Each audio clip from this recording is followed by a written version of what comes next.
ఎవ్వరు కూడా minor driving చేయకూడదు. ఎందుకు ఎందుకు చేయకూడదు చెప్పండి? అదే ఎందుకు? మీకు లైసెన్స్ ఉందా? డ్రైవింగ్ లైసెన్స్ ఉందా? లేదు. డ్రైవింగ్ లైసెన్స్ ఎప్పుడు ఇస్తారు? 18 years అబోవ్. మీరు కూడా మీ మమ్మీ వాళ్ళ యాక్టివా స్కూటీని నడిపిస్తారు. ఒకవేళ ఇన్ కేస్ మీరు ఒకవేళ పోతున్నప్పుడు కానీ మీకు తెలియకుండా ఎవరికైనా యాక్సిడెంట్ చేసినా, లేదు మీరే పోయి ఎవరికైనా యాక్సిడెంట్ చేసినా కూడా ఖచ్చితంగా మీకే ఫైన్ పడుతుంది. మీ మమ్మీ మీ డాడీ వాళ్ళు ఏమైనా గవర్నమెంట్ జాబ్ ఉంటే వాళ్ళ జాబు ఉండదు. ప్లస్ మీ ఏవైతే బైక్ ఉందో బైక్ సీజ్ అవుతుంది. 3 years జైలు శిక్ష ఉంటుంది. ఎంత ఫైన్ ఉంటే అంత ఫైన్ కట్టుకోవాలి. మీరు హోమ్కి వెళ్తారు. అవసరమా ఇవన్నీ? డ్రైవింగ్ మైనర్ డ్రైవింగ్ అవసరమా?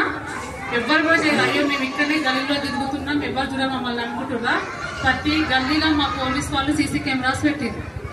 మీరు ఎక్కడైనా తెలియక డ్రైవింగ్ చేసినా, హెల్మెట్ పెట్టుకున్నా మైనర్ డ్రైవింగ్ ఎవరు చేసినా సీసీ కెమెరాల ఫీడ్ అయితే డైరెక్ట్ చలాన్ మీ ఇంటికే వస్తారు.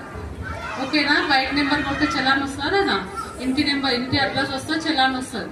కాబట్టి ఎవ్వరు కూడా తెలియకుండా ఎవ్వరు కూడా మైనర్ డ్రైవింగ్ చేయకూడదు. ప్రతి గల్లీలో సీసీ కెమెరాలు ఉంటాయి. ఇప్పుడు ఎవ్వరు కూడా బైక్ల పైన రోడ్ల మీద తిరిగి ఉన్నట్లయితే ట్రాఫిక్ పోలీసు వాళ్ళు ఒక్కసారి చలాన్ వేసిన ఈవెన్ తెలుసా, ఇప్పుడు చిన్నగా చలాన్ పడ్డా కూడా దానికి ఇతను మైనర్ డ్రైవింగ్ కూడా కేసు అవుతుంది.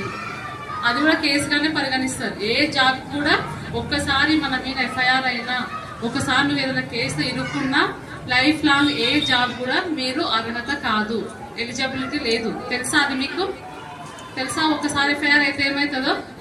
ఒకప్పుడు అంటే పోలీస్ స్టేషన్ ఎట్లుందంటే సిస్టమ్ అప్డేట్ లేకుంటుండే. ఖాళీ తిట్టి ఏమన్నా ఉంటే పంపించేవారు, పిల్లలకు కౌన్సిలింగ్ ఇచ్చినా. మీకు అట్లా లేదు. ప్రతి ఒక్క మ్యాటర్, ప్రతి ఒక్క విషయం అనేది ఏ ఉన్నా ప్రతి ఒక్క మాటకు ఒక సెక్షన్ ఉంది.